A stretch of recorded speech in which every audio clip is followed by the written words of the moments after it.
Thank you for attending another class for the YPS Nativ venture to bring great news to the world, and that is there is a God who wants to interact with every human being, and that God is the God of Abraham, Isaac, and Jacob.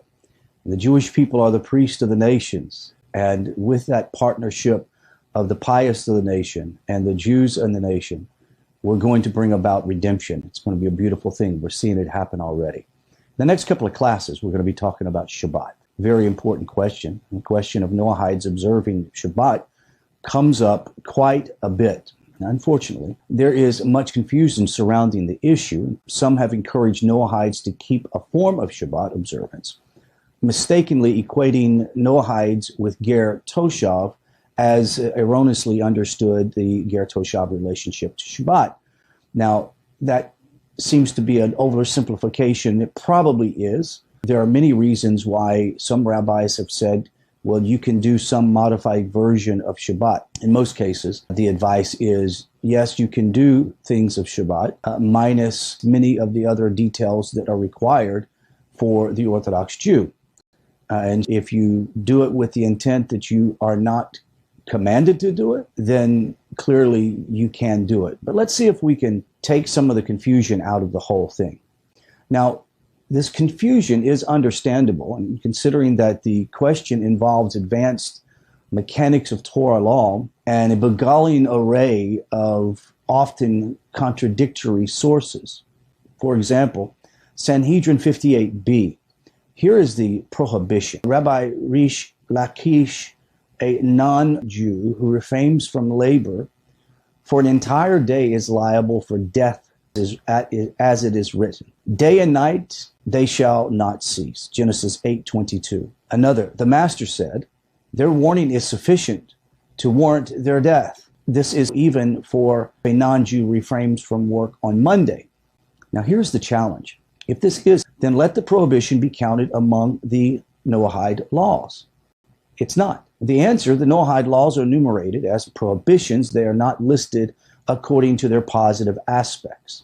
Sanhedrin 58b, in that commentary, it says a non-Jew who refrains from labor for an entire day is liable for death, as it is written. Genesis 8:22 says the same thing. Night and day and night shall they not cease. An explanation of this verse, at first glance, seems to refer to the progress of seasons. However, Resh Lakish explains the word they as referring to men.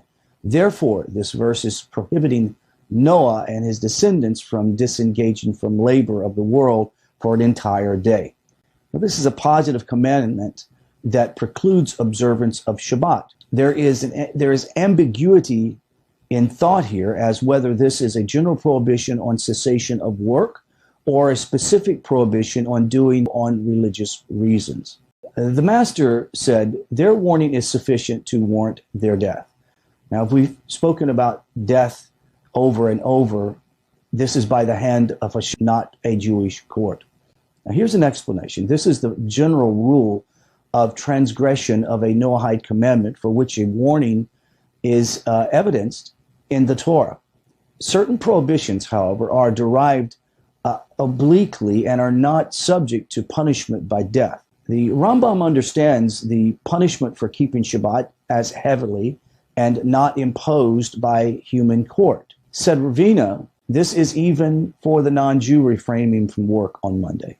An explanation, the intent of Ravina's statement is unclear. Rashi, Ridbaz, and Rav Moshe, they understand that Ravina is telling us that Gentiles are prohibited from establishing a particular 24-hour period to abstain from work for any reason. To take a day off occasionally, to rest only with no religious motivation, would be acceptable. However, Yad Ramah, this prohibition, applies only if the rest is religiously motivated.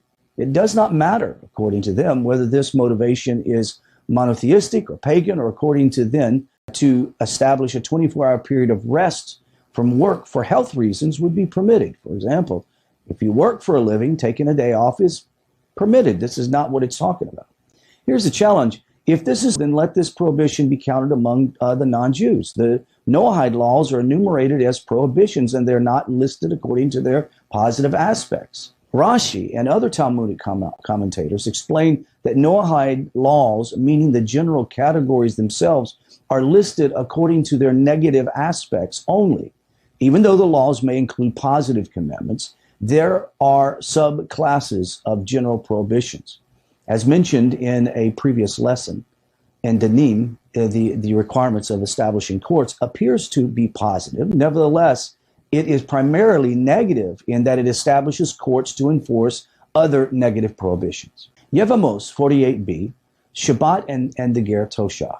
Sanhedrin 58b is apparently contradicted by a brisa in Yevamos 48b. The Talmud there is discussing the law of an eved, indentured servant, purchased before Shabbat, and prohibition for his performing work on behalf of his master. The same brisa concludes with a statement. It says, 6 days you shall work, but on the seventh day you shall rest. Your ox, your donkey, shall rest, the son of your maidservant, the ger, that they may be refreshed. Exodus 23:12. And the ger, refers to the ger, toshav, alien resident, or resident alien. Now the Talmud tells us that the word ger used in this verse refers to a ger toshav, in this verse telling us that the ger toshav must observe Shabbat. Is that true? How can that be? A ger toshav is not a Jew. And as the Talmud stated in Sanhedrin, non-Jews cannot observe Shabbat. Since the verse uses the generic term ger, it might be that the Torah means ger tzedek, a convert to Judaism. Now, you might question, how do we know this refers to a ger toshav? Perhaps it refers to a ger tzedek. And this cannot be because the other verses state this. And the seventh day is a Sabbath, and you shall do no labor, both you and the ger within your gates.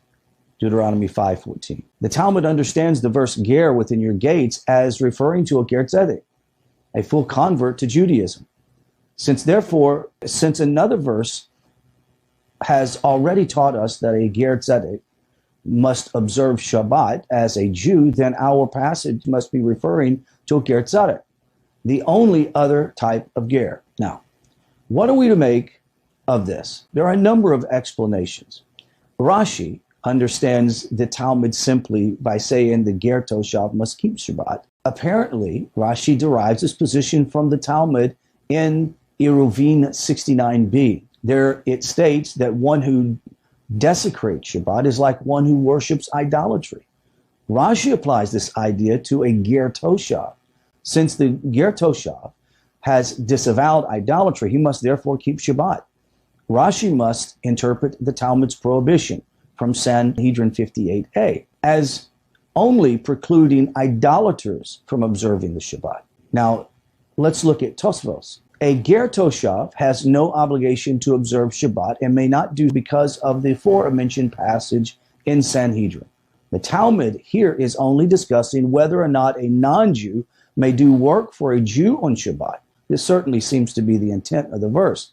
Once again, we have these nuances that shine light on a subject but doesn't necessarily clarify it. Quoting again, 6 days you shall work, but on the seventh day you shall rest. Your ox, your donkey shall have rest, the son of your maidservants and the ger, that they may be refreshed. The first part of this verse discusses animals and servants working on behalf of a Jew, and they clearly have no intrinsic obligation to observe the Shabbat.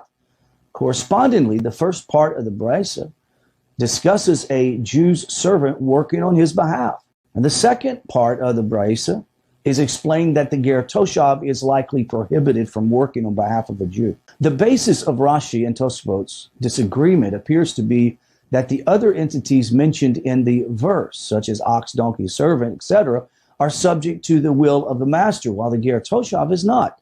And a ger toshav is completely autonomous. Tosfos seems to interpret the verse inclusion of ger toshav to mean you may not think that a ger toshav, being a non-Jew who is not in your household, may labor on your behalf. But the verse is teaching that this is not. Tosafot's explanation, certainly consistent with the Talmud's discussion. Rashi's opinion, though, is very difficult to understand. First of all, Eruvin 69b is only describing Jewish desecration of Shabbat. not that of the Ger Toshav. To apply it to the Ger Toshav, we have to have some other pre-existing reason to equate Jewish desecration of Shabbat to that of a Ger Toshav. Moreover, the comparison is made for the unique purpose of explaining when a Shabbat desecrating Jew may be trusted or combined with other Jews for certain matters of halakha. In other words, it is only asking when a Jew is treated as an idolater in certain areas of Torah law. This entire issue is compounded by the lack of clarity as to how Rashi defines Ger Toshav. Because of the difficulties in explaining Rashi, the Maimonides and Shulchan Aruch and other codifiers decided the halakha like Tosafos. Therefore, even a Ger Toshav is included in the prohibition of a Gentile observing Shabbat. Let's look at what Talmud Krisus 9a says. There's a similar discussion in the Talmud in Tractate Krisus 9a. It says, our rabbis taught in a Braisha, a Ger Toshav may do work for himself on Shabbat in the same degree as a Jew on the intermediate days of the festivals. Rabbi Akiva said, as a Jew on the festivals. Rabbi Yossi said, Ger Toshav may labor on Shabbat for himself, just as a Jew may do in the weekday. The Talmud tells us that the halakha is like Rabbi Yossi. Thus far, we have seen that there is nothing preventing a Ger Toshav from performing labor on the Shabbat, since a Ger Toshav is a de facto Noahide. We may infer that there is nothing prohibiting a Noahide from doing labor on the Shabbat. At the same time, there is a positive commandment requiring the inhabitants of the world to constantly engage in the world. This requirement precludes observance of Shabbat. Let's examine Midrash Rabbah. The Midrash explains the idea behind this prohibition. Rabbi Yossi, son of Hanina, said, a Gentile who observes the Shabbat before being circumcised is liable to the death penalty. Why? Well, because he's not commanded to do. But what is your reason for saying that a Gentile who observes the Shabbat is liable for death penalty? Said Rabbi Chia, the son of Abba, in the name of Rabbi Yochanan. If a king and a queen are sitting in a conversation, someone comes and barges between them, it is liable to death. So too is the Shabbat between Israel and the Holy One, blessed be he, as it is written. You shall speak unto the children of Israel, saying, you must keep my Shabbat, for it is a sign between me and the children of Israel. Exodus 31:13. Therefore, a non-Jew who comes and places himself between them and being circumcised is liable to the death penalty. Now, prior to the giving of the Torah, the rest of Shabbat was a privilege of God alone, and man was not allowed to partake in it. The commandment of observing the Shabbat, the divine day of rest, was given to the Jews alone as part of their unique covenant with God. In the next lesson, we will look at further possible relationships between the Noahide and the Shabbat. Let's go through a quick summary of today's class. The Torah prohibits Noahides from observing Shabbat, requiring them to be involved constantly in making of the world, producing, being productive in the world. This prohibition only applies to religiously motivated resting. A Ger Toshav has no obligation to observe the Shabbat. They are likewise enjoined against observing Shabbat. The Talmud in Krisus reiterates the halakha with regard to the Ger Toshav. The Midrash Rabbah explains that the reason for prohibition is because Shabbat is a matter between God and Israel. We'll step into this with more details in the next class on Shabbat. Clearly, we're finding out that because a Noahide or Ger Toshav is not prohibited to do work on the Shabbat, then clearly they can do it. The question is, can a Noahide or a Ger, or let's just say this way, can a Noahide observe Shabbat in some manner or aspect? And we'll get into that into the next class. Until next class, we'll see you in just a moment.